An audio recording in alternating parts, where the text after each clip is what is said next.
hands off to Jonathan Taylor. Huge hole. He's at the 30. He's going to go. 10, 5, touchdown. Jonathan Taylor made a man miss the line of scrimmage and then runs it into Pater. A one-handed INT. Are you kidding me? Kenny Moore. What a play by Nyheim Hines.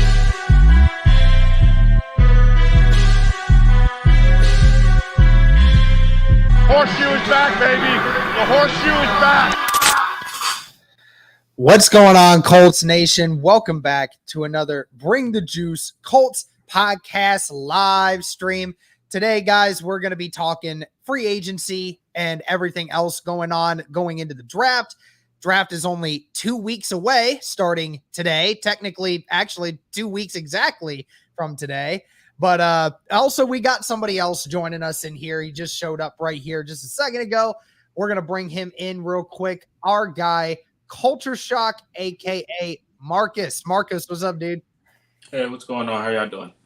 Oh, I'm doing great, man. How about you? I'm good. I'm chilling. Yeah, I saw your video about Stephon Gilmore. You're as giddy as we are about this potential signing, man. Hey, man, they gotta do it. They gotta do it, man. I think we're all in agreement there that we definitely need to do it.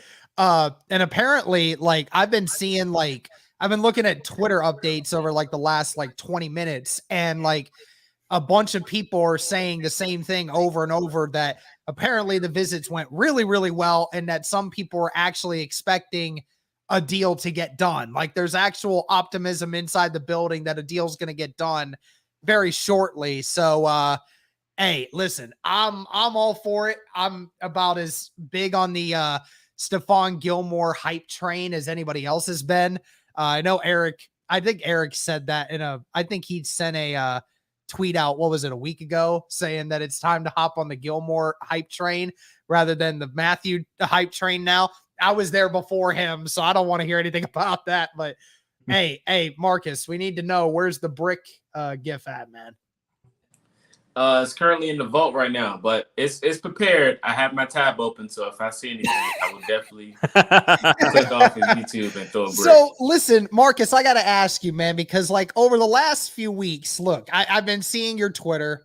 I've been seeing like you just becoming more and more of a troll towards these Colts fans by the week. You know, you're turning into what Cody wishes he could turn himself into. What is happening, man? Because especially a lot of your content too has been about stirring up the masses with Colts Nation. What's been going on recently? I got to thinking. So I've been working a lot lately, so I've kind of been lacking on content. But I thought, what is a way to keep the Colts fans drawn in to your channel and your content without actually being there? And I thought trolling. So trolling would happen to be one of the keys to keeping attention drawn on you no matter what you're doing off the camera. So I tend to do that as well. So, I mean, I'm pretty good at it as well. You just throw the what was it? Is it the Julio Jones one that I think that you were talking about? And who was it recently that you were trying to get the masses stirred up on? I don't remember who it was. I thought it was Julio. Actually, that was Julio was planned for tomorrow. Actually, so. Okay. So, all right. So y'all are hearing it next. All right, because apparently Marcus has something going out that we don't even know about. Apparently, he's got Julio news we don't know about. Okay. Oh boy. Okay. Hey, John X, thanks, man. Appreciate it. So, yeah, I mean, we're on the topic of Stephon Gilmore. We might as well continue talking about it a little bit. I mean, let's say this deal does get done, Marcus. I mean, what's your opinion on, for anyone that hasn't seen your content about it? I mean, what's your opinion on, if Stephon Gilmore came to Indianapolis, what would that do for our defense? I think he's a huge boost. I mean, you can go off the name alone with Stephon Gilmore, but when you actually look at his game and his tape of what he does, let alone if it's just his talent in general, even accolades, you can bring up accolades. Defensive Player of the Year at the corner position is a very difficult thing to do in his past time. And back when he won that award, there was a lot of good talent going around in the year when he won it. And I think to win that award alone at the cornerback position that is rarely done is a huge thing. His leadership, his dedication to the sport, and we all know how hard corner is. Bringing his leadership and what he does to the Colts team and to a guy that's on our team like Isaiah Rodgers that can literally learn anything from him is going to boost the defense. You know, what we've been tested all year at the cornerback position because most quarterbacks, when they look at film, they're like, oh, we got Rocky Sin. We know how difficult he is. You know, we're going to get a flag if we get the ball thrown to him, so let's try him. Oh, we got Isaiah Rodgers. Let's try him. You know, Kenny Moore. Let's try him because they're down with injuries and he's kept playing out of position. So when you bring in a guy like Gilmore, it's like, okay, Gilmore is pretty good at what he does. So we're not going to throw it to his side of the field. So let's try to throw it to another direction. And then when you bring in the scheme of things, when we have an actual edge rush, it actually boosts it even more. So I think bringing in Stephon Gilmore is a huge bonus to not just the cornerback room, but the defense in general. Mm-hmm. And real quick, guys, before I let Cody get in here, make sure to hit that like button if you guys haven't already. Be sure to subscribe if you haven't already and you're new to this channel. So close to 11,000 subscribers here on YouTube. So appreciate y'all for doing that. And also shout out to JDW for the $2 super chat. Thank you, my guy. Hey, listen, man, you can hop in here if you want to. If not, that's cool, but I appreciate it, man. We're all doing good here. But Cody, it's funny that he mentioned accolades and talking about, you know, what Stephon Gilmore has done. You and I mentioned that exact point in the video that we just uploaded, right? I said that just his name alone makes it to where every offensive coordinator is now going to readjust their game plan to go to the other side of Stephon Gilmore now. I mean, it's funny. Marcus and I are on the same page there. Yeah. And yeah, just honestly, when's the last time the Colts have had a true number one corner? Vontae Davis was the last one, I guess, for like a year or so. But yeah, Marcus, I was meant to ask you, and we're going to bring in Matt here as well. I'll ask you both. Welcome, Matt. So Derek and I just made a video basically asking the question, all right, is Stephon Gilmore the missing piece for this defense, right? So say the Colts sign Stephon Gilmore to however long, whatever the money is, I don't know. They're probably sorting that out right now. Is he the missing link for this defense? And really, do you need to touch the defense after you make this signing, if you do make this signing official? I think it would definitely help our defense out a lot. I think it definitely is the missing piece, and I don't feel like you have to address it in the draft as much. I think you can wait on corner until like round 5 instead of maybe doing round 2 or 3. Because, you know, I like Zion McCollum, and that's somebody who I would go after. But if we get Stephon Gilmore, we can maybe draft another receiver, a tight end, maybe another offensive lineman as well. Or who knows, maybe they like Bailey Zapp a lot, and they draft him in the 3rd round. So I think we're good on defense if we get Gilmore. I think maybe day 3 get a corner, but outside of that, we're good. Yeah. Marcus? Yeah, I think the missing piece was Yannick Ngakoue. I think he was the actual missing piece for the defense. And I think when you add Gilmore, it's just a bonus. We all know how Rocky Sin was developing his talent and everything, but losing him, it's like, all right, we got to go get a veteran corner. Everybody thought that when we lost Rocky Sin, but gained Yannick. But I think Yannick was definitely the missing piece the Colts needed. And adding Stephon Gilmore is just a huge boost to what the defense was already about to do going into next season. I mean, think about the upgrade you have from Al-Qadim Muhammad Xavier Rhodes / Rocky Sin to Yannick Ngakoue and Stephon Gilmore. I mean, that's talking about all chips in on defense right there. I mean, that is massive upgrades right there. So, yeah, guys, it's exciting. Marcus completely on that. I'm surprised I didn't make that point. I didn't make that point in my video. Yeah, that's true. I mean, I thought the missing piece was Yannick. I mean, that's very true. The defense was missing that number 1 edge rusher to, you know, balance out the sides, right? I mean, hell, we talked about it this whole time over the last few weeks about what Yannick can do for this defensive line now. You know, we haven't even we somehow just seem to have forgotten that. I mean, we're talking about him so much. So obviously that explains it. But yeah, I agree with Marcus. The defensive end piece was the piece we were missing in this whole defense. But yes, adding Stephon would be My goodness. Hey, JDW, thank you for the $5 super chat. What's up, dudes? Marcus, it's been a minute, dude. It's been a while since we've had Marcus on the podcast too. It's been a couple months. I mean, things have been very hectic, obviously, but yeah. I was gonna say that they definitely invited me on the show. I'm not ignoring them or anything. I have been busy off cameras. Every time we have a stream, Who did that? Why every stream is there always somebody that's doing this to me, bro? Why? Where did Derek's breadstick go? Yeah, is that the same guy? Derek, you're just I haven't seen Derek's breadstick in here for a while. Yeah, I thought it was you for a second because I just saw your name. I was like, okay, whatever. Now I look at the profile pic. I'm like, oh no, not have chosen that's not him. that picture. I would not have chosen that picture. But the funny thing is that somebody has the time and effort to say I'm going to take a screenshot and then within 5 minutes create a whole new account name and everything else and do that. And then of course it's Indiana Sports Talk because he mentions it right here. Yeah, of course it is. Oh my gosh. Marcus holding out for that Pat McAfee money. Yes, sir. We all wish we could have Pat McAfee money, bro. Yeah. I don't know how much he's getting paid from FanDuel, but it's probably a lot. Yeah, like maybe 9 figures. I don't know. Maybe 9 figure. Maybe I doubt it, but I would definitely say it's in the 6 figures at least. So I don't know. I don't know how much of that he gets. I don't know. Well, he did. Didn't he get that new contract from them too? So probably went up even more since the first one he got. So yeah, for sure. $120 million for 4 years. Of course, JDW bringing this up again because Marcus can't ever get away from it.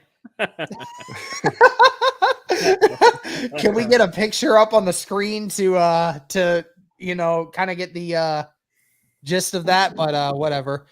Oh my God, no way. Hold on, Michael. I'm gonna get you in here in a second, but oh my God. I forgot about that cop. That's hilarious. Break inbound. Yeah, go get a whole bunch of them, bro. Oh my God. All right, let's bring Michael in here. Also, one of the founders of the Blue Table. He's just chilling, bro. No, turn off the copyrighted music. Copyrighted music. He's not even knowing that we're here. This man over here, he logs in, he gets ready, and he doesn't even realize that he's on stream. Oh my God. Copyright music. Copyright music.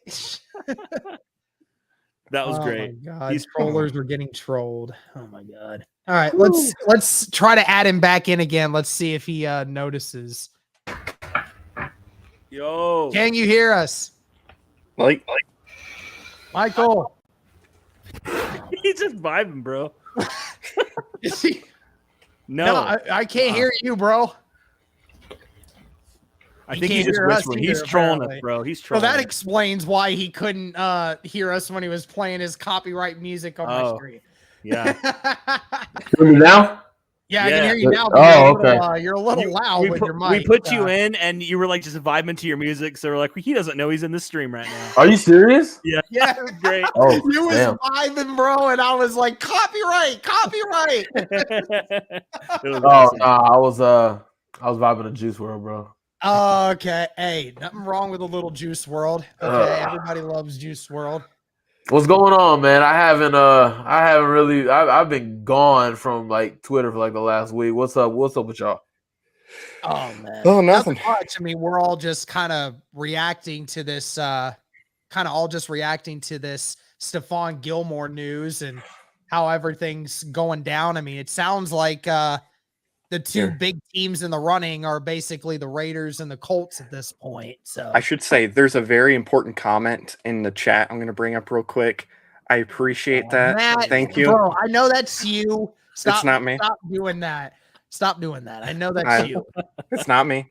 Wow. Oh, yeah, it's not because there's a comment right above his that is. Okay, I'm sorry. I take that back. I think that's, I'm the one Indiana Sports Talk doing that again. I'm being accused.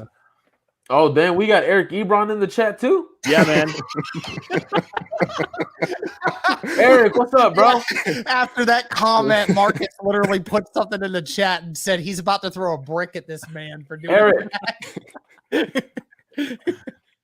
Eric. Oh my gosh. Can Eric hear us? Yes, you with the green screen behind you. The green screen that he never uses on these. Hey. What's up, Eric? I was like, Eric isn't here yet, but you're talking about Eric Ebron. Hey, bro, where are you signing next? Huh? Oh no. He's coming for all of us, bro. He's coming for all. Indiana sports talk has way too much time on his hands, man. Way too much. Oh my gosh. That's great. I What's going hope on, Eric Mike? gets in here at some point. He should be getting in here shortly. He says he's hopping on, so we'll see if he But anyway, since we're still on the topic of Stephon Gilmore, and Michael, we have not gotten your opinion on it yet. What's your opinion on Stephon Gilmore and him potentially being a Colt? Wait, hold on. Y'all will get copyrighted if I got music playing in the background, right? Probably. Yeah. I mean, if it's copyright music, then yeah. If it's, Damn, if bro. it's uncopyrighted, then sure. But Damn, bro. I was vibing too. Shit. I knew it was So about Stephon Gilmore, right? yes, Yeah. Okay. I do think it's interesting. Like you said, the Raiders, the Rams, obviously, are in it. There were a couple of others in there, right? I think Pittsburgh was one of them. Yeah, Maybe. I thought I think saw there was Cincinnati. like 6 or Might have been brought 7 up. teams. I think that the have tweet all came from like gone Jordan through. Schultz or something like that. Yeah, I think so. Okay. But I would really like Stephon Gilmore's. I would really like him in Indy, man, because with the Matt Eberflus scheme, you didn't really need the greatest corners because they were going to be in zone a lot, occasionally man to man. But in Gus Bradley's scheme, with this cover 3, his corners are on an island a lot, which is why right now I am so scared of just putting out Brandon Fashion and Isaiah Rodgers out there. I am just scared to death if that happens. But if you get Stephon in here, a guy who thrives in man-to-man, a guy who thrives in being physical at the line of scrimmage, yeah, he is a little bit older. Has he lost maybe a step or two? Probably. I'll give that. I'll give that up. But at the end of the day, he's one of the smartest corners out there, if not the smartest corner. I mean, playing some of these positions just isn't about your talent. It is about your knowledge and your IQ of everything. There's this thing that I'm not sure if a lot of people know about Stephon, but he likes to say when he's guarding a guy and he goes past like 10 or 15 yards, he essentially knows what route he's going to run because there's only so many routes you can run after 10, 15 yards downfield. So there's so many things that clicks in his head during the game, and he's so smart about it. I'm sure he's not the only one that does it, but he's so smart. Bringing that intelligence into the room would be big time. Rodney McLeod is already here. He's basically a cheaper Tyrann Mathieu, in my opinion. I mean, the fact that people are not as excited about him like they would be about Tyrann Mathieu is crazy to me because I'm excited about Rodney McLeod. If we got Stephon in here, man, I want defense. I want defense. I have been suffering for damn near 10 years with no defense whatsoever. And hell, people keep bringing up, oh, well, we got turnovers. Yeah, when we weren't getting scored on. I mean, that matters a lot. So getting this defense together matters to me. I think the offense will figure itself out. I talked to myself back into Mo Alley Cox with Matt Ryan at the helm. He'll find him. He'll get him in position to succeed. But Stephon Gilmore, I would really, really like his presence in Indianapolis for sure. Absolutely. All right, let's bring Eric in here. Colts coverage, as some of you may know him, another part of Blue Stable. Eric Ebron. Yeah. Hello. I'm not Eric Ebron. We've got somebody doing this in our chat. He's been changing names like this entire stream, and it's been getting everybody. But He's coming for you, Eric. Just so you know. Yeah, he'll come for you in a minute. Don't worry. Oh gosh, dang it! All right, I want a show of hands here because we're also talking about the draft, and we're talking about the possibility of the Colts selecting a quarterback in this year's draft. Now, all bias aside, whether or not you think they actually will or not do it, just show of hands to anyone who thinks that if Malik Willis somehow falls into the 20s somehow, that the Colts trade up to go and get him. I think he will. Now, I know a lot of people are thinking, oh, that probably won't happen because, like. Wait, say that again. Who? Malik Willis falling into the 20s somehow. Like, he won't fall, but if he does, and the Colts trade up. Oh no, he'll fall, dude. I mean, he is so loved on these teams. I mean, it happens every year. We went from talking about how trash this class is to now how great Malik Willis can be. Like Right. it happens every single year. All the noise we heard in October, November, December, that's the real talk that everyone is having. I mean, the pro days, yay, you threw a ball in an air-conditioned sports complex. I can do that too. Will you draft me? Like, you didn't have no pads on. You weren't getting rushed by a rusher. There was no corner fighting against them. No safety over the top. I don't buy into on-field workouts. I don't buy into that at all. But all the athletic stuff, of course. But Malik Willis, no, there ain't no way he's falling to the 20s, man. He's probably a top 5 pick in my opinion, because someone's going to talk themselves into someone, man. I mean, it happens every year. Yeah. One thing that I talked about, like we were talking about quarterbacks earlier, Derek and I were recording an episode. Oh, hey, Cody. What? Hey, Cody. Oh, hey. It's been a while since he actually was able to talk. I know. That's my bad. No, you're good. No, we had a conversation, Derek and I did, and I had this interesting thought. And I don't know if it's crazy or not, but I was like, okay, well, there's not a ton of quarterback needy teams right now. Like you talked about, Michael, there's probably going to be some teams that overdraft guys like Malik Willis, Desmond Ridder, even maybe, there's a couple other guys too that they could potentially overdraft. Would it actually potentially be better for the Colts next year? Because there's going to be a better class. We all know that, but there's going to be some teams that maybe overdraft. So will the Colts maybe have a little bit more of a better opportunity to go up and get one of those top guys in the class? It was just a weird thought that I had, and I wanted to hear your guys' opinions on that.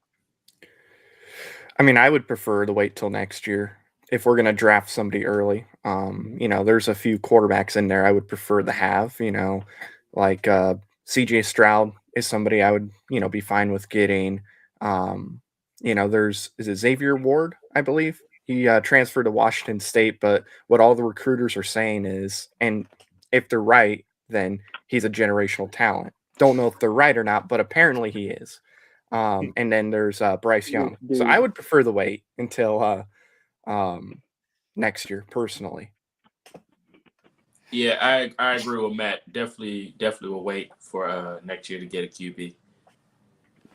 Okay, this is completely off topic, but I do want to put this out there. Something is speculating around right now that Cowboys cornerback Kelvin Joseph is a murder suspect in a case. Oh, geez. Whoa. Bro, there is always some type of crap going on with the Cowboys. Oh, It's it's a drug problem, but it's everything. Yeah. I mean, you got someone smoking weed, you got someone doing cocaine, you got someone stealing draws and cologne from Ross. I mean, something about Jerry Michael, Jones, man. can I get your Stephen A impression to stay off the weed, please? I need that right now. I can't. I can't. Come on. I can't channel my. I can channel like. I always get compared to Shannon Sharp more than I do Stephen A. Smith. Like, That's fair. I feel like my personality matches Shannon more than it does Steven. I think If I had to be honest, like if I had to. So if you wanted me to talk like Shannon, I mean possibly.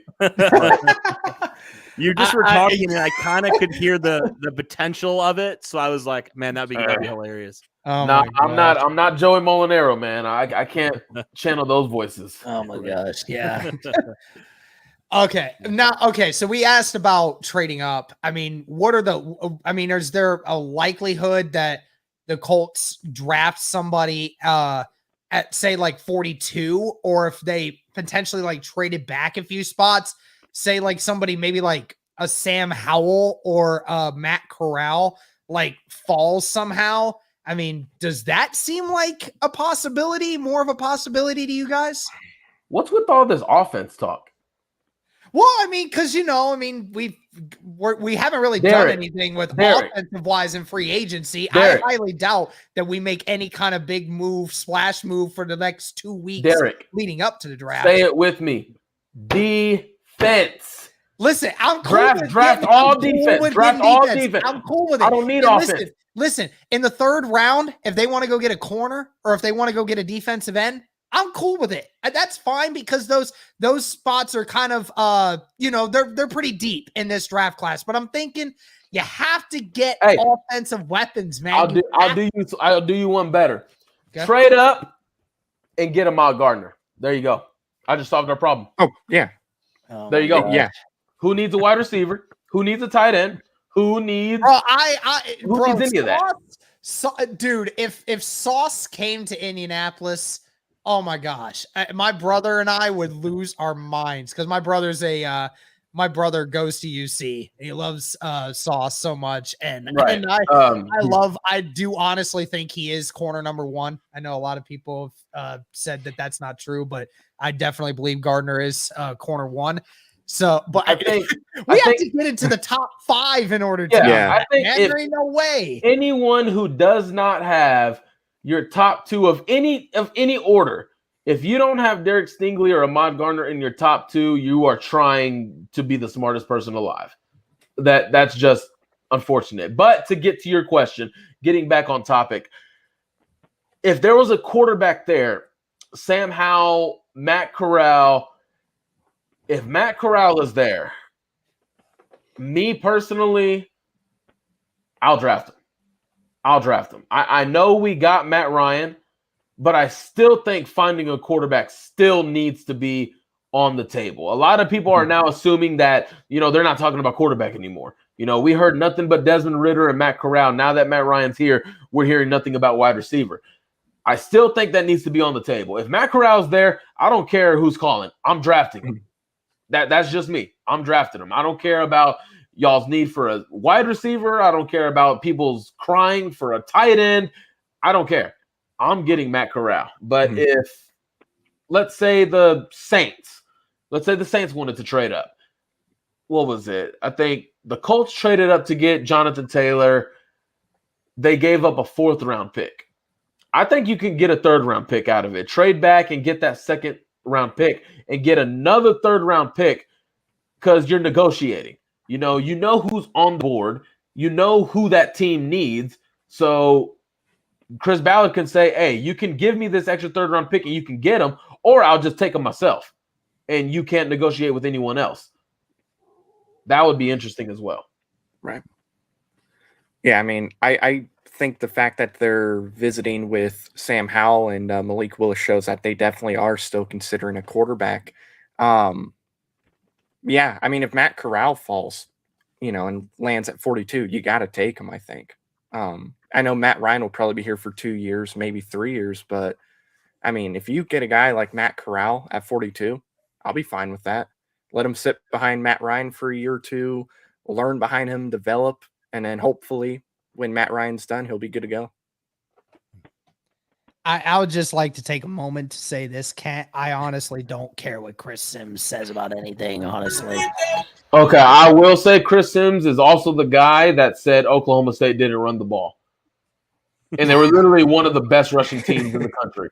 Yeah, he is a dude that trolls people for views. That's how he stays relevant around this time. Is he puts out a bogus draft, first round mock draft that has like 5 quarterbacks taken in the top 10, even though we know that crap ain't happening, and has I think Jamison Williams as receiver 1, Christian Watson as receiver 2, and like Garrett Wilson as like receiver 6. Like, are you kidding me? Look, like I have Garrett Wilson as the number 1 wide receiver in this class. I've been watching Garrett Wilson for 8 years. I was watching him in high school when he was at Lake Travis. Yeah. I mean, if I'm being real with you guys, I went to playoff games. This dude was unstoppable. Kind of like Jackson Smith and Jigba, who hell, my high school team played Rockwall in the first round of the playoffs. I think he went for like 23 catches and 300 yards or something like that. Like, the dude could not be stopped. But Garrett Wilson, he's good. He crosses every mark. He crosses every mark. He stayed healthy. You know, I mean, in all honesty, I mean, Jamison Williams would probably be receiver 1 had he not had the injury that he's dealing with. But either way, Garrett Wilson checks every box. He's done everything. He checks everything that a receiver coach and a GM and a head coach loves in a receiver. It makes total sense that he's receiver 1. Now, again, this is a big receiver class. The top 10 guys have been very interchangeable in a lot of ways, especially the top 5 guys. You know, we could see some craziness happen. We've seen some crazy decisions happen. I mean, you know, Corey Davis was drafted number 5 overall just 5 years ago. I mean, who would have thought Corey Davis was going to be drafted at number 5 overall? Some said he wasn't even a top 5 wide receiver in that draft class, and let alone gets in the top 5. So, Derek, you know, I mean, some crazy things happen. Garrett Wilson, I mean, he is so good. I mean, he doesn't reflect Ohio State at all. I mean, Ohio State sucks. Let's put that out there first. Yeah.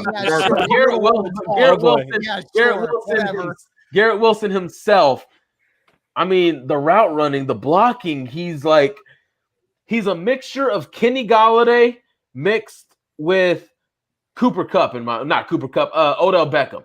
I think he's a mixture of that. I mean, Kenny Golladay can't get separation to save his life, which is why he's always going for jump balls. But Garrett Wilson can do that in his sleep. He can leap out the building. He can catch one-handed. In high school, he jumped in the middle of 3 safeties and caught the ball. I mean, like, the dude is ridiculous. He's got some really good ball skills, especially when it comes to the contested catches. No question about it. There's highlight after highlight out there of that. I mean, I could go on forever. I watched Ohio State. I watched every snap for 3 years. I've seen it. I know what it is. So believe me, there's nobody that believes more that he's receiver 1 than everybody else here. But yeah, I mean, I'm curious as to, you know, if any of these like guys actually fall. Very interested. I mean, because, you know, I think Treylon Burks is probably going to get moved up too because, you know, everything that's been going on with him. But I mean, I see somebody say Michi would be a perfect fit. See, the problem is I just don't know if I'd like Michi that much because he's more of a slot guy for me specifically. I don't think we need a slot guy. I think we need somebody that can burn somebody on the outside, you know? That's just me. Yeah. Well, I think you can get that guy later on too, because there's like Bo Melton's going to be available. So you can maybe draft him a little bit later too. So maybe you get both Mechie and somebody like Melton in like some later round. So the Colts are really high on Sky Moore. I will say that they love that kid. He's a freak. I would love to get him. I just don't know if he's going to be available at 42. Now I do want to address something that is going on here in the comments. Can we stop talking about Sam Ehlinger? Is somebody still talking about Sam Ehlinger? Can we stop talking about him, please? I mean, I think it was what it was named. Jeremy Ellison. I got mad love for you, man. But it's over. Yeah, of course we're going to keep Ellinger. He's like one of our only 2 quarterbacks on the roster at the moment. But like that. But yeah, you're right. I'm sorry. That's a terrible argument. I mean, I would. Oh my gosh, bro. I would be shocked. No, let me not say that, because you can have a great personality and Chris Ballard will give you a job. True that. I mean, that's why I was like, I just didn't like the Isaac Rochelle signing, because he had great personality. He was like versatile. He could play inside and outside. But just because you can play both of those positions doesn't mean you're good at playing both of those positions.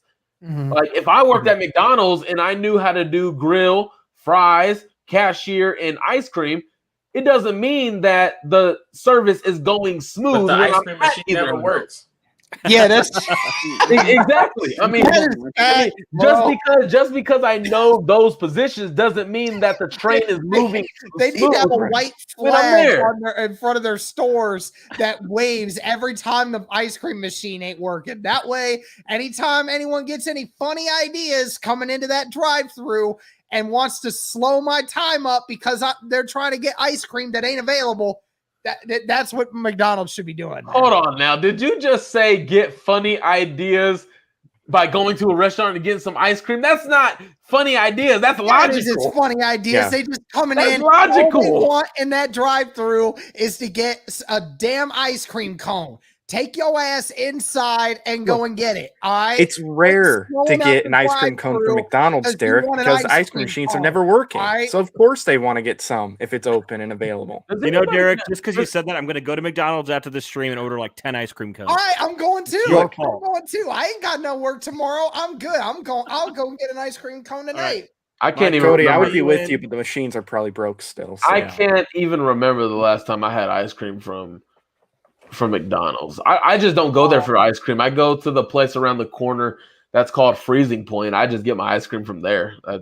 Or a shake from Chick-fil-A. But hey, Chick-fil-A is so dang good. And Chick-fil-A just so happens to be right there by McDonald's. So there you go. Nice.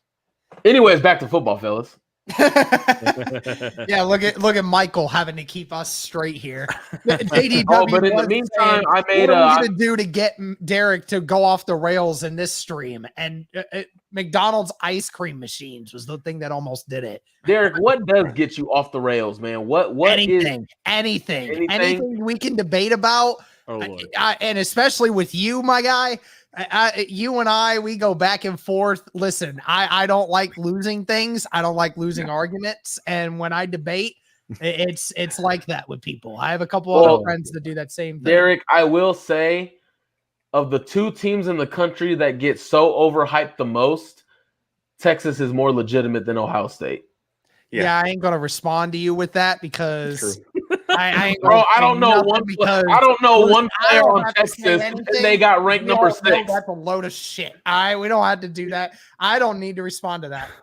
All I got to do is tell you, go watch the recent videos of the Texas recruit and the Texas A&M recruits that have been going around saying, I ain't seen no trophies in these places up in here in the last 15, 20 years. So, well, I mean, with Texas, I mean, it is a freaking crap storm down there in Austin because there's a couple of recruits that are like suspended from the team right now, and there were like 5 stars.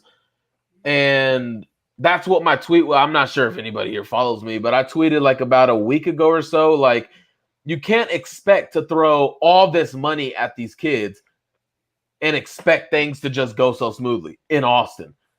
And then tell the kid to say, you know what, you need to be a grown man and you need to learn from it. You're suspended. Like, didn't you go into that man's house and sit down with his parents and say, I will help you. I will help guide you. I will always have your best interest at heart. But when it comes time for you to earn your money, you don't do that.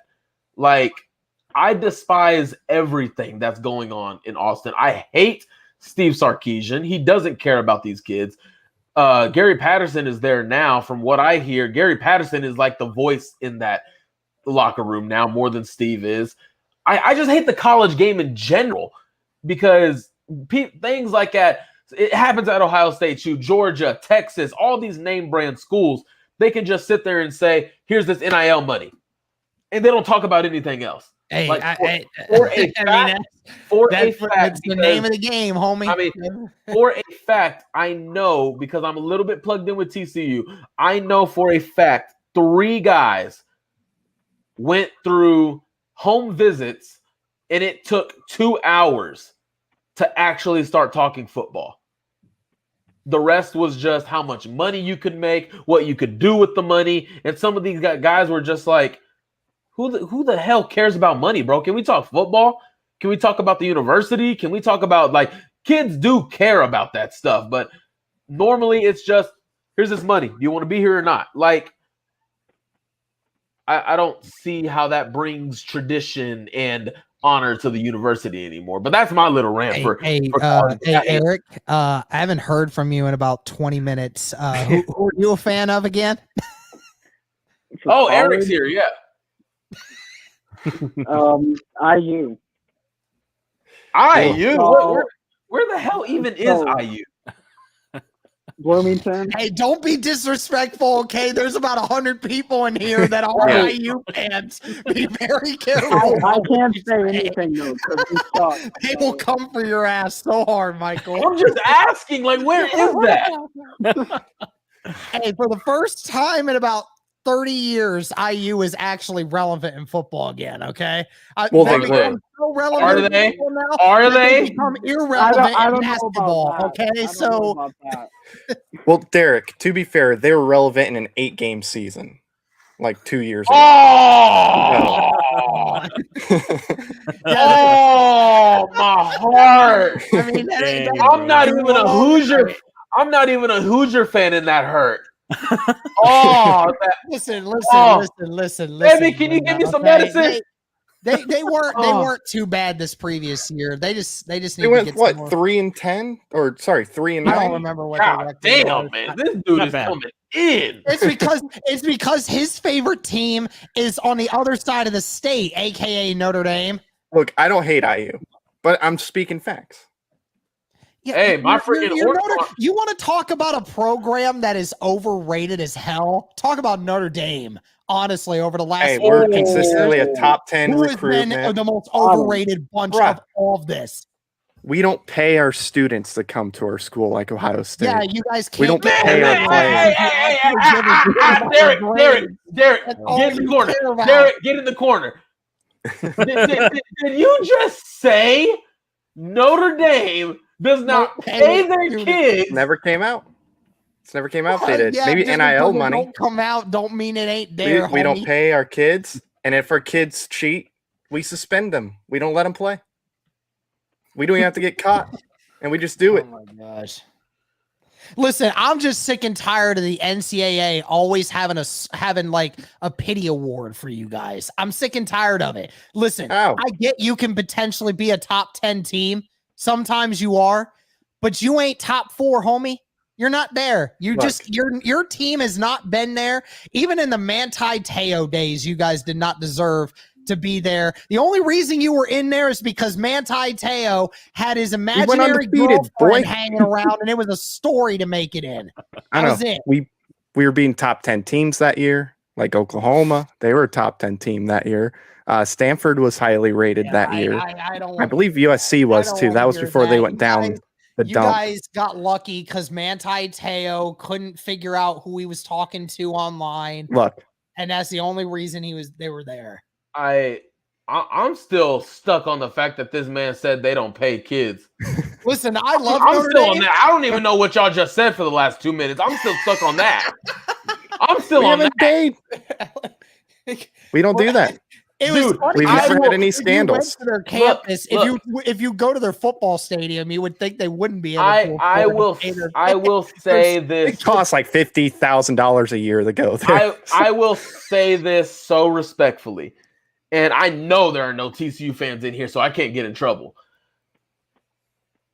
Every university pays kids to come Every there. single one. Yeah. So you Well, so then you think CJ Stroud is just walking around Ohio State with this Hey, brand new Quinn- Maserati? Quinn Where do you think Ewers- he got that? Quinn From Ewers, Ohio who was State. the #1 quarterback prospect coming out of a high school last year, signed a $1 million NIL deal, and he never saw the field. He never saw the field. They said, this is going to be the best prospect that we have ever seen, ever. And somebody's like, all right, I'm going to pay that kid $1 million to never see the field on Ohio State because he couldn't handle sitting behind CJ Stroud for a while. So then decides to, where did he even go to? Texas? You go to Texas? Yeah, he went to Texas. Okay, He I took will. money from Ohio State and said, you know what? I'm going to go to Texas. I'm going to go to a better school. I actually know. I actually know a little bit on Quinn Ewers because he was involved with or TCU was involved with him. He took a visit there. So with Quinn, TCU was in on him, and he actually liked TCU. He loved Sonny Dykes because he saw that he coached up Jared Goff. He became the #1 overall pick and everything. But Sonny wouldn't guarantee him a starting job, and that irritated Quinn because he thought he was above having to compete for a job. Exactly. And and TCU handed him, I think it was like a $300,000 NIL deal for him, and that was just starting out. I don't know what it, escalated to, but Quinn was just so turned off by the fact that Sonny said, "I want you to work and earn this position." And then he goes to Texas, here's everything he wants, and he's already the penciled-in starter. Oh yeah, that rubbed me the whole wrong way because I was excited. I'm not sure if you could go back on my timeline and I was talking about it. I was excited, and when I heard it behind the scenes, I'm like, "What do you mean he was excited until the meeting came with the coaching staff? What do you mean?" Oh well, the coaching staff said that everybody has to earn their jobs, and he thought he was above having to earn it. I'm like, yeah, that doesn't surprise me at all. Okay, so I kind of figured that when he was our third string quarterback, Kyle like McCord, who didn't look good at all, but yet Kyle McCord actually put the work in. So. Yeah, so that's my biggest thing. When it comes to college, and you're trying to find your way and trying to get to the NFL, I get it to an extent, but Chandler Morris, he came in from Oklahoma. And this kid, Mac Duggan at TCU, this dude's from Kansas. He should be starting over him, but he didn't earn it yet. And now through spring right now, Chandler is whooping this dude. Hey, JDW, listen, if you don't stop with your Arkansas BS in the chat. Who talking Arkansas? I'm about to just put you in timeout. I'm talking Arkansas? Who is talking Arkansas? JDW. He out here talking as if his Arkansas Razorbacks are any good. Razorbacks, bro. What the hell? I'm not about to get I'm not about to get excited about no damn pig. What the heck? Look, hey, listen, it's JDW. not a pig, it's a hog, okay? It's a hog. Oh, a hog, okay. They're much different, okay? The hog Look, JDW. Sports talk. Finally, you can show up with your real name now. What's up? Okay, I'll just say this to JDW. Look, it was nice to see you guys start out 3-0, but when you guys stopped playing Division II schools, we saw the real Arkansas. Trash. Oh, wait, real quick. I will ask, what happened the last time TCU and Arkansas played in 2017? TCU whooped that behind.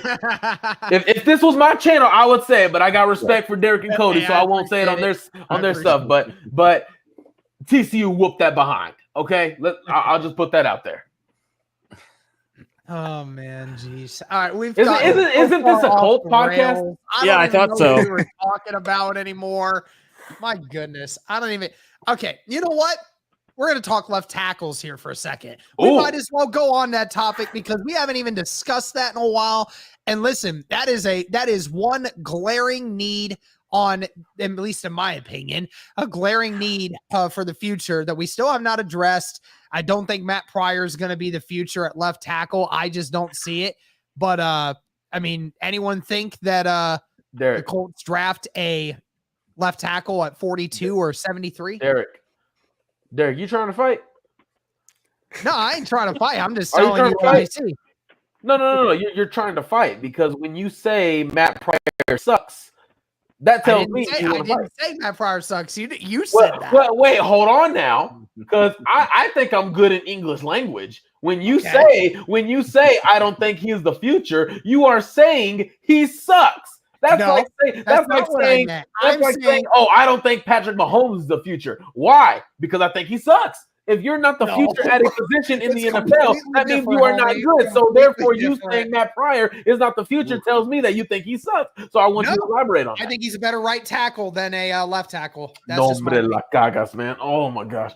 What? What's wrong about saying that? We've seen him play right tackle. We've seen him do a good job at it. I have not seen him play left tackle yet. Am I supposed to firmly believe that Matt Pryor is supposed to be the future just because Ballard says he's going to get first crack at it because they have no other option at this point? No. Derek. Of course we know Matt Pryor's going to be the left tackle. Sam Tevy is still on the roster, Eric Derek. Fisher was trash. Eric Fisher was trash. Of course, Sam Tevy is not on the roster.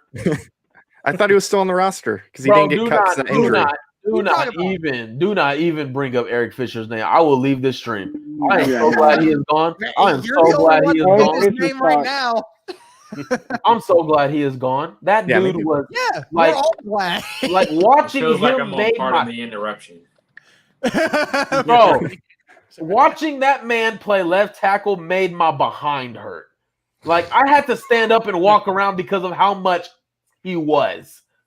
Like I couldn't, like I had to get up. I'm like, man, why does it hurt so much? It's because he was getting his kick.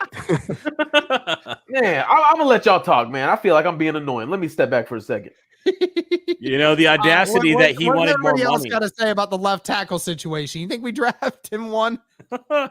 Oh boy, I don't know. Matt, culture shock, Eric, open mics. I think we'll get one, but I don't think it'll be the first pick that we'll get out of the draft. Yeah, I think if we get one, probably round 4, maybe round 3, if there's somebody Ballard really likes that falls to the 3rd round, but I don't think it's gonna be our 2nd round pick. I know Zach Hicks put out an article the other day on the kind of mold of left tackle that Ballard usually likes to pick. Usually there's certain parameters that go with the players that he selects at the tackle position. And I think Abraham Lucas could definitely be one of those. He's an athletic dude. He's got good size. Still some, things that need to be fixed up. But, if he's not going to be the starter, and in fact, Matt Pryor is going to start for the time being, then I guess it's not a terrible idea to have the guy that's replacing him behind him. So.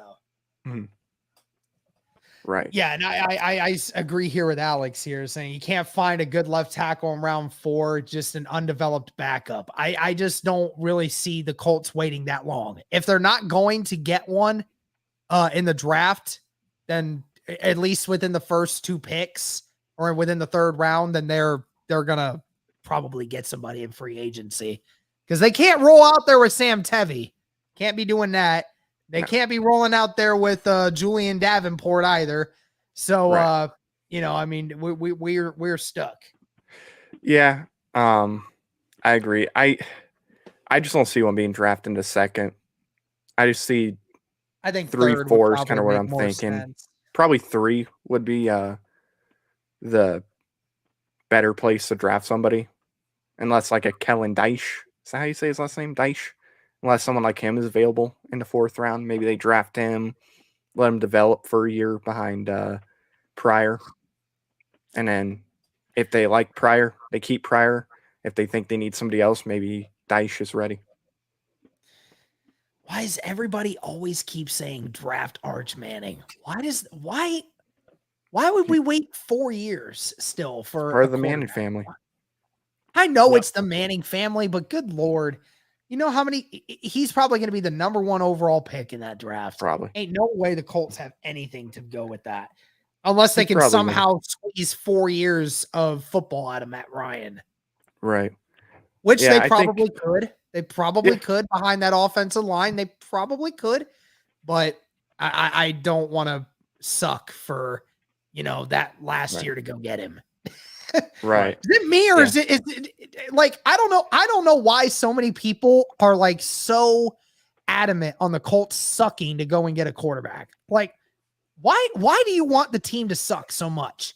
Like, I get trying to get try to get a new quarterback that's really good, but like, just so many fans that want the team to suck so they can get one. Just like you're not a real fan if you're rooting for your team to be trash. I'm just saying. Yeah, I was wishing they would tank this past season. Nah, man, no. To keep that first round pick. I think he was Keep one of that the first round pick. I was saying no. I was saying Carson Wentz ain't it, bro. You better tank this season and get that first round pick. Look, Derek, as some people say, it's small price to pay for salvation. No, it's not. It's not. I like that. That's a good reference. That man came in here like a reverend and said that. Like, I just look at all the teams that have won Super Bowls recently. Yeah. And I just try to think like, what have they done? Most of them have had their franchise quarterback for the majority of their years.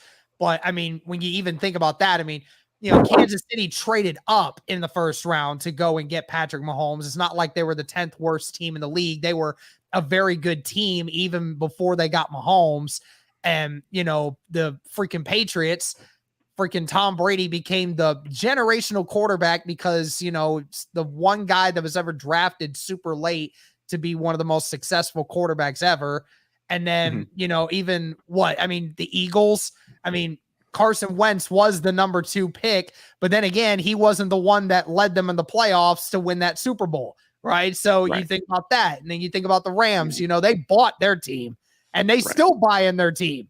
So, it's like, man, I just don't think that I just don't think it matters to, go and, be doing that by going all the way up to number 1 or 2 to just get a quarterback to fix your issues. I just don't think that that's the ultimate thing to do here, especially when your team is still roster wise is still really good. Real quick, Eric, man, how are you, man? How you feeling? Yeah, I know, right? I've been trying to get him to talk. I'm just chilling. I'm listening to the debates between you and Derek. All right, so Marcus, get in here, man, because I swear I only hear like 2 words from your mouth every stream. What's going on, man? Talk to me. Hey, I'm here, man. Besides the McDonald's conversation, y'all was talking college football, so I was like, that ain't my cup of tea. We talking Colts, so I let y'all do y'all, man, for that little bit. Hey, Marcus, real quick, man. Like, look at me real quick, man. Look at me. What's up? No, like, look at me. Mike, okay? What do you want? No, dude, real quick. I'm trying to tell you something, dude. What? I'm trying to tell you something. Come on. I got this mic like pretty close to me, so I'm going to whisper. I'm listening. Hey, man. I love you. Love you too, bro. I appreciate it. Romance out here, man. I love it, man. I love it. Hey, man, we gotta all remind each other that we love each other, man. Absolutely. Hey, Serious man. question: will the Jags be surprise contenders in the division? I will. No. I will say we can laugh at it, and it is laughable about their overspending, but they did get better. I will say that they got better. I will say they did. They got better. But they're good enough to whoop the Colts' ass next season for 1 game. They do that once a year anyway. They've been trash for the last 10 years, and they keep doing it. Right. Look, if Trevor Lawrence does take that step that I think a lot of people thought he would going into last season, yeah, I think they are surprise contenders for sure. But if Trevor Lawrence doesn't really take that much of a step forward, then I don't think so. I mean, they got all the weapons in the world to make it work. They got all the weapons. They might actually have a decent coach now that might actually get something out of it. I don't know. I don't know how Doug Peterson's going to do with Trevor Lawrence. Obviously, his tenure with the Eagles didn't end very well, so we don't know how exactly he's going to go. I mean, obviously, he's a player's coach, but, I mean, some people have questioned whether or not he was actually the wheel running that vehicle around or not. I don't know. Dang, this is also the Jaguars we're talking about. When's the last time it's a curse? It's been a curse. able to do anything. They kick the Colts' ass once a year, and that's about it. 2017, I think. Was that last season highlight. That's it. That's all they got. I is know. whooping our ass one time a year. Yeah. That's not, we deserved it last year. We Yeah. really did deserve Oh yeah, Jim Irsay Bro. said it himself. You lose to that, something's wrong. I mean, something was wrong, and it was definitely not right. And they obviously put the majority of the blame of that on Carson Wentz. Bro, Okay. I want to hear your guys' opinion on that. I don't know if you read the Zach Kiefer article just about that. Like, that was just wild to me. Like, that doesn't happen typically in the organization. So, like, what was your guys' thoughts on just how much they were just, like, adamant? Like, they didn't even have a plan in place. Like, they were just adamant, we got to get rid of this guy. What were your thoughts on that? the fact that it was hinted that they were moving in that direction during the season, I mean, it was already done. When you start having those questions, it's time to move on. It's done. It's time to move on. I was adamant that after the game that you have to move on from him. There is no, can he get a second year under the system? He's nearly 30 years old. He's not 21. He's not 22 growing into the league. No, he is 30 years old. There is no more development. This is who he is. So I did put a lot of the blame on there because there was just I went back and watched, I think it was like 13 games that I went back in my end of season evaluation. There were so many plays he missed in Jacksonville. Now, would the guys have caught it? I don't know. But I mean, there was a slant to Zach. There was a couple of check downs, a few, I could say, to each guy, Naheem and Jonathan. Mo Ali Cox was wide open a few times. Mike was wide open a few times. Just didn't hit it. He didn't. I mean, I think, what was it, the first or second drive? He missed two easy balls. He had Michael Pittman over the middle, wide open, and he overthrew him. And like that is the worst loss that I've ever witnessed for the Colts. And we have gotten we lost 60-7 on Monday Night Football against the Saints. And I think that Jaguars loss was worse. We lost, like, what was it, 40-13 with Scott Tolzien against the Rams. The Jaguars loss was worse. I mean, that was embarrassing, bro. Yeah.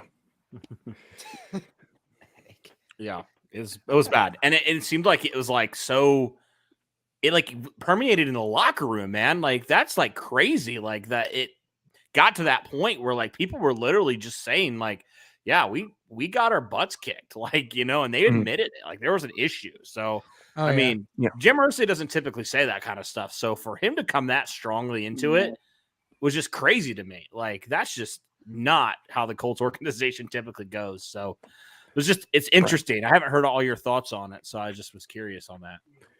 And the way they reiterated it multiple times speaks volumes.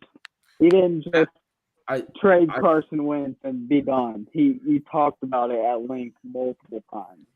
I do want to tell you, Eric, again, let's not forget this. Matt Eberflus's cheeks. Okay. Yeah. I just want to remind him.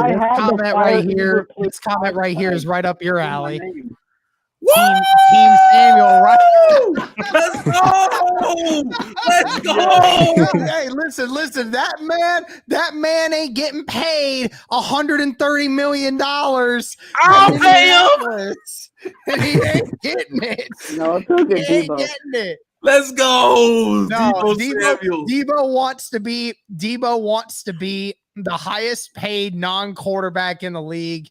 I there's no way the Colts make that happen. No, bro. When I tell you the Jaguars screwed everyone with Christian Kirk's contract, they screwed everyone. That is why Jarvis Landry is not signed right now. Yeah, because he wants $20 million a year. He is sitting there saying, I am better than Christian Kirk. I'm not about to take no pay cut under him. Like, bro, the Jaguars screwed everybody. I'll just say that. Oh, yeah, they did. Look at everybody that got new contracts after that. Tyreek Hill, Stephon Diggs. I mean, freaking Devontae Adams. You got guys who got new contracts who were already under contract for several years and got extensions, bro. Like, the Jaguars. Swear. I mean, listen, if that happened, I mean, oh my gosh, any defense that has to face the Colts having to worry about Deebo Samuel and Jonathan Taylor, I mean, that is scary. But that is not happening though. Even though I wish the Colts would open the bag up for him, honestly. Definitely. If there was one dude, I would say that Debo would probably be the one.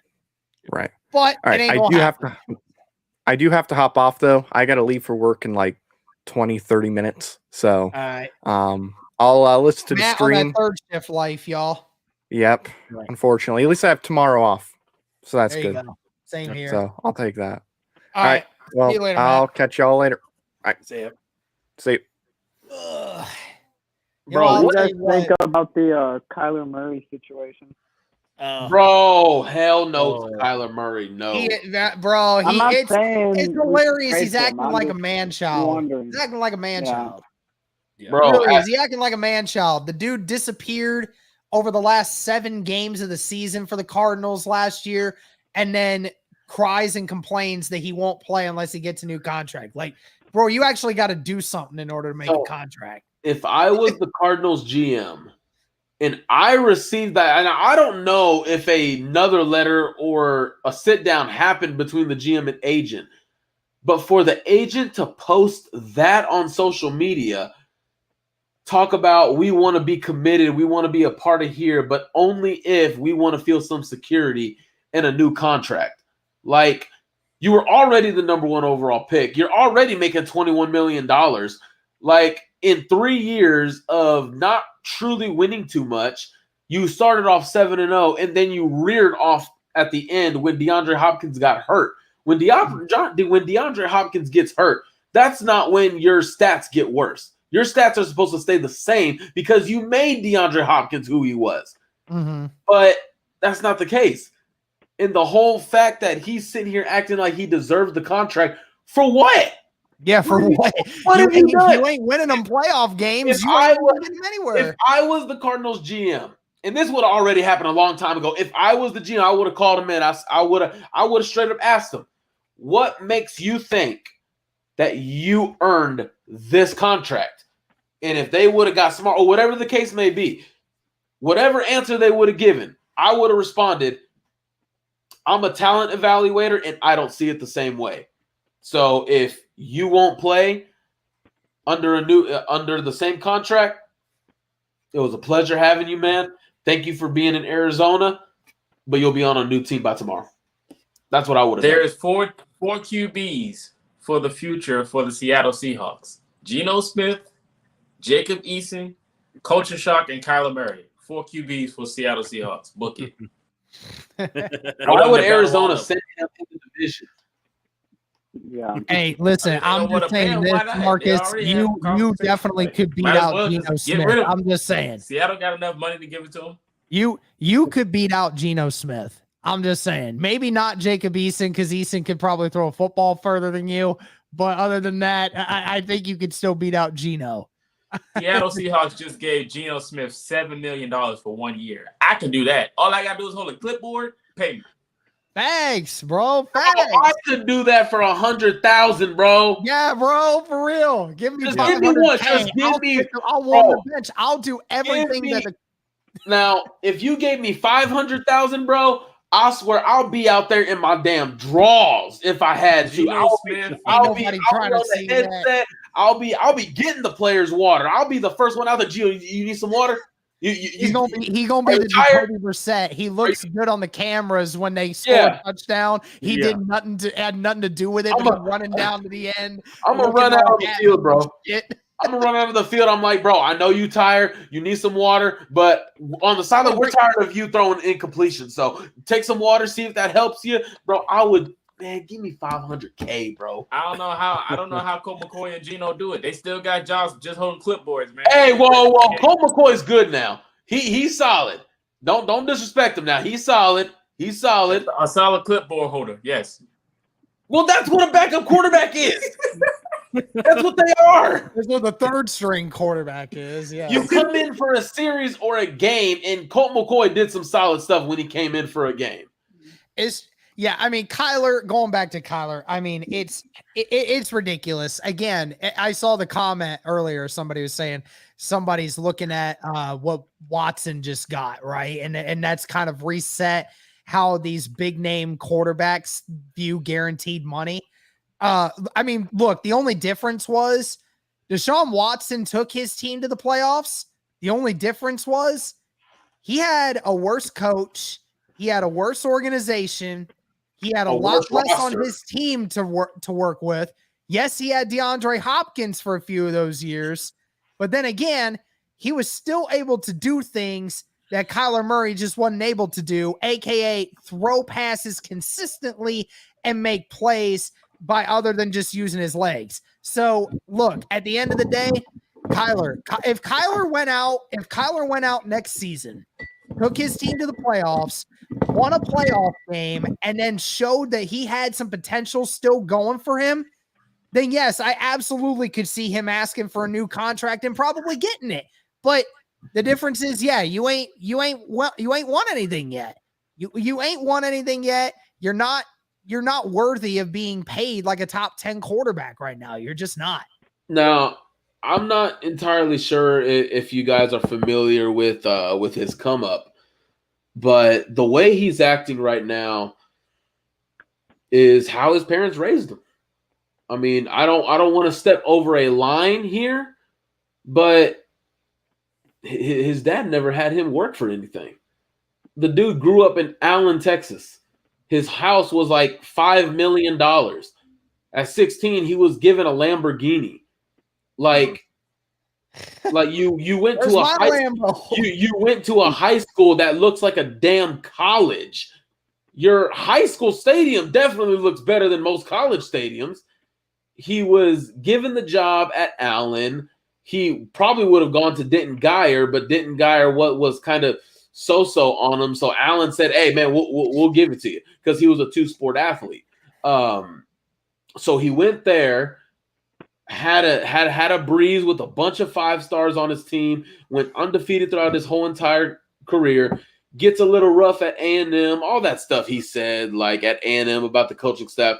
That was just BS. They wanted him to work. They wanted to hold him accountable. He was late to meetings. He was not showing up to the film sessions on time. Like it was just all about accountability. Then he gets to Oklahoma. He's coddled. He's babied. He's told all the right things at Oklahoma. Hey man, Baker's balling right now, but next year, man, you're gonna be the guy. You're gonna be the guy. He was given the job right away, and now he just wants to be given. He just wants to be given stuff. And he's so talented, which is disappointed, but the dude's never been humbled. He's never been told no. He was always given what he wanted. He was always given more than what he asked for. And I don't blame the parents, because that's your goal as a parent. You know, you want to do that for your kid. But, dude, the accountability in him is just like, y'all read the statement, right? Like, it was nothing about, like, he threw everybody under the bus but himself. Like, bro, you were running everywhere, going down, getting sacked, throwing interceptions, throwing the ball too high, too low. I mean, we watched that game on Christmas. You sucked. And we had a bad pass rush and a pathetic defensive coordinator, and we made you look sucky. You made us look good. And we had a bunch of players out with COVID. Right. Can't so, forget that. like, dude, now I got mad love for my guy, but in the eyes of the NFL, some dude named EJ Speed, like, hustled you. Yeah. Yeah, that's true. EJ Speed living up to that name, man. If he was 6'2", he would have gotten paid. Damn, cheap shot. No, I think he just needs to learn how to throw the football consistently. And listen, there's quarterbacks that do insanely well in the regular season, but they just fail to deliver in the playoffs, aka Lamar Jackson. That's another one. I got mad love for Lamar Jackson. I think he's a very talented quarterback, and he's going to be the future of this league for a while. But I mean, you know, that's the one thing. I don't know if Lamar should be getting paid up there with the top ones right now, because you know the Ravens don't do anything in the playoffs. Yeah, and if they did, it ain't because of him. Yeah, like getting to the big dance and not doing anything sounds a lot like Lamar and Ohio State. It definitely sounds like that. It definitely sounds like how many times has TCU gone to the playoffs in the last like 5 years?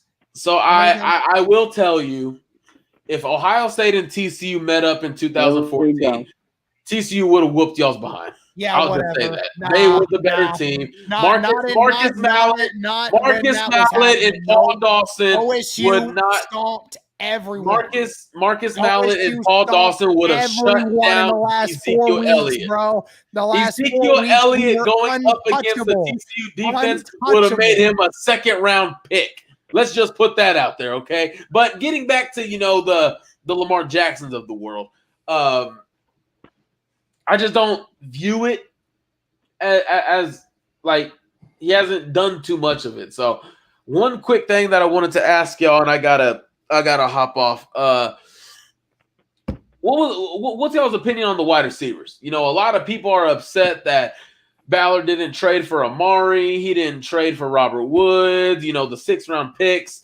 He didn't give up a 3rd-round pick for Devontae Parker. What's y'all's opinion on that? Well, I'll go first. For the wide receiver group for the Colts, a lot of people believe that you need a number 1 guy and a backup kick to go be successful in the NFL to make the playoffs and be competitive. But in my knowledge, when the Michael Pittman Jr. rookie year, for example, everyone was like, oh, he's going to be a star. He just got to get touches. He's going to develop. He's going to be great. Okay. Goes into the season after. Michael Pittman Jr. actually flourishes and shines and shows his potential to be successful.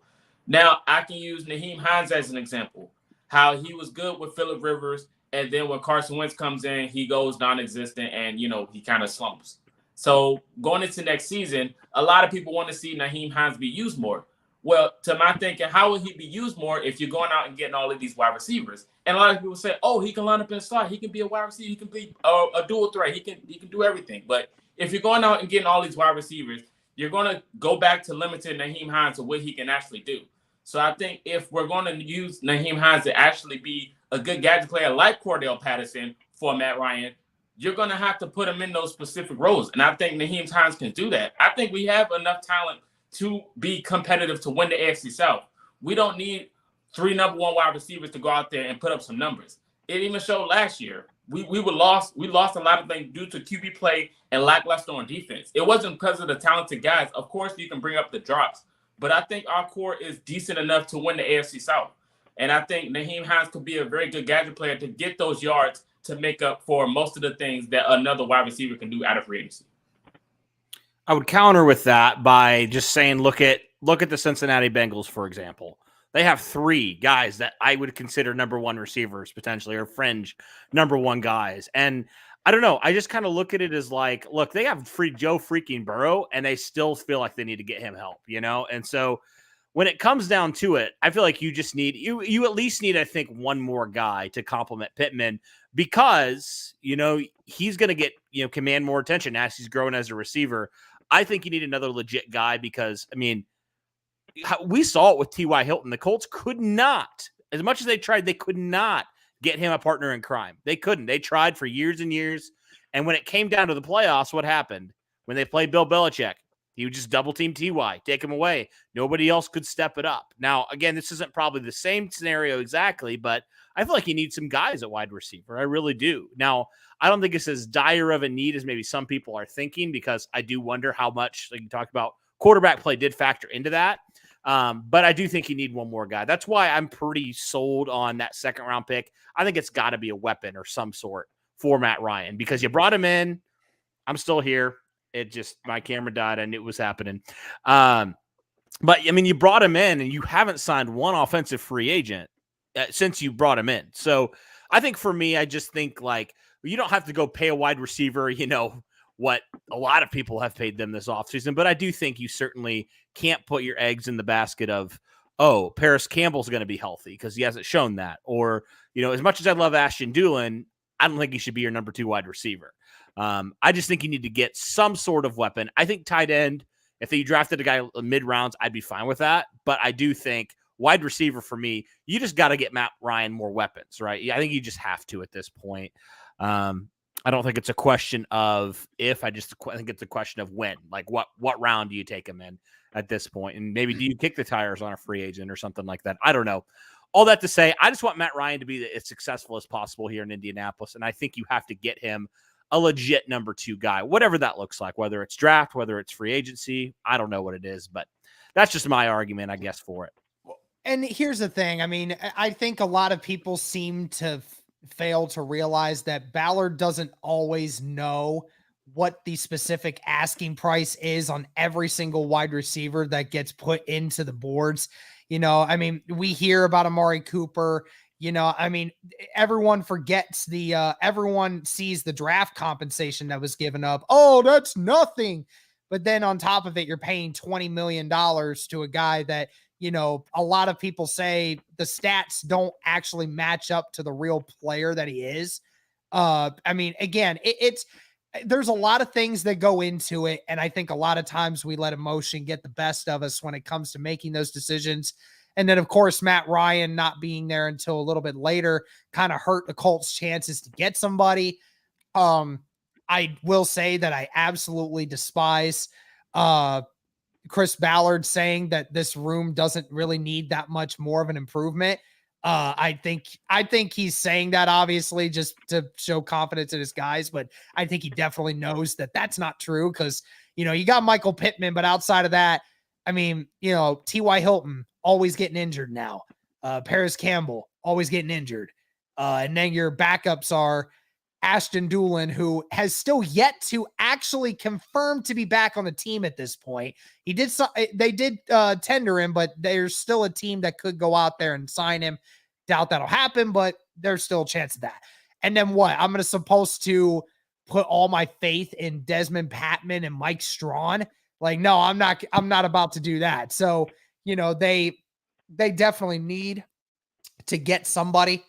But yeah, I don't think that Matt Ryan needs a ton more than this. I do think he needs one more, but I mean, again, we saw him take the Falcons to 7 wins, and I could argue that roster offensive wise is a lot worse than what the Colts offensive roster is. And that's saying something because Colts fans have been saying for all offseason, our offense is trash and needs to add a lot more playmakers to it. But the Falcons were a lot worse. Okay. They didn't, their number 1 guy was out for half the whole year, dealing with mental health stuff.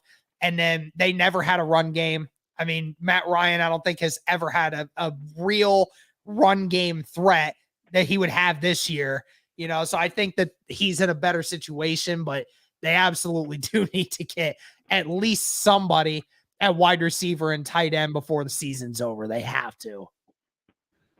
Now, real quick, I don't know where I put my mic. Oh, there it is. Oh my God.